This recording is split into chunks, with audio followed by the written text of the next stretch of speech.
Hi there, Tracy here, welcome to this new video. Coucou tout le monde, c'est Tracy, bienvenue dans cette nouvelle vidéo. Alors cette vidéo sera en français. J'aimerais faire le point sur l'apprentissage des cours d'anglais. Parce que souvent, donc, je recommande de réviser les cours qu'on a fait ensemble. Mais j'ai remarqué que pour certains élèves, c'était compliqué lorsqu'ils étaient devant leur cahier ou devant...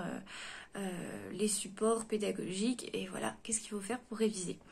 Alors, en fait, ce que je conseille, c'est d'y aller, de commencer par les premiers cours faits depuis le début, en fait, et d'y aller progressivement. Donc, réviser les premiers cours jusqu'au dernier. Alors, ça, c'est quand vous avez beaucoup de temps devant vous, par exemple pendant les vacances. Mais quand c'est pendant la période scolaire, vous pouvez déjà réviser les deux précédents cours qui ont été faits. Alors, voilà, réviser, c'est quoi au final? Eh bien, c'est se poser les bonnes questions. Donc quand, par exemple, vous révisez...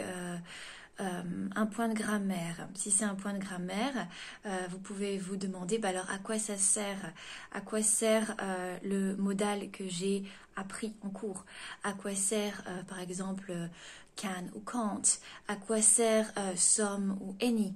Voilà, vous voyez un petit peu comment il faut procéder. Donc vous jouez le professeur avec vous-même, vous vous interrogez vous-même. Alors, à quoi sert ce point de grammaire-là?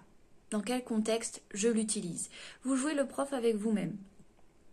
Donc voilà, vous vous posez cette question-là, vous essayez d'y répondre à l'oral, et puis vous comparez avec ce qui est écrit dans votre cours. Et donc ça permet de faire le point, ok, alors est-ce que j'ai vraiment bien compris ce qui a été fait en cours ou non? Voilà.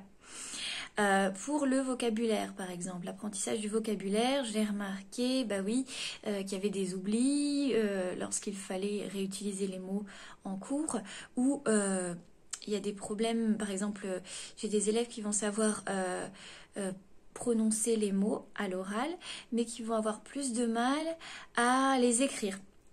Alors là, pour le vocabulaire, eh bien, ce que vous pouvez faire, c'est prendre une feuille à côté, écrire les mots. Donc ça dépend de la pédagogie du professeur aussi. Si c'est des mots qui sont traduits français-anglais, eh bien, vous pouvez prendre une feuille à côté, écrire les mots en français et faire comme si vous étiez en interro, fermer le cahier et puis essayer de répondre, aux questions. En fait, traduire les mots français en anglais. Donc ça, c'est tout à fait possible. Et après, vous comparez, une fois que vous avez terminé, vous comparez avec ce qu'il y a dans le cahier. Voilà. Donc ça, c'est une méthode. Si le professeur n'a pas écrit les mots en français, donc c'est juste de l'anglais, donc là, c'est autre chose. Il faut essayer, par exemple, de les réutiliser dans un texte. Vous pouvez essayer de mémoriser le maximum de mots. Donc si vous avez 5 mots, eh bien, vous les prononcez. Il y a des personnes qui ont une mémoire auditive, d'autres une mémoire visuelle.